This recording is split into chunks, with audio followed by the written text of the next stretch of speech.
apps affairs show you. How to download chatgpt app on iPhone.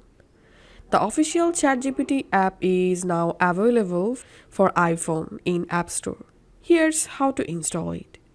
Open your App Store and here search for chatgpt, and here you will get the official chatgpt app. Just open it and tap on this download icon.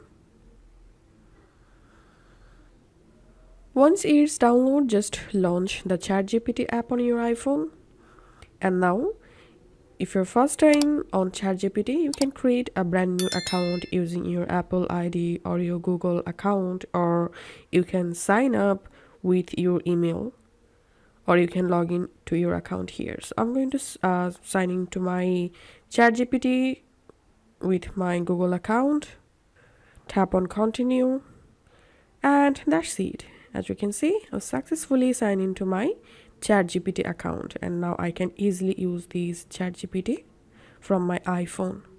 So this is how we can download chatgpt app on iPhone. If this video helped you out, please leave a like and leave a comment down below. Thank you for watching.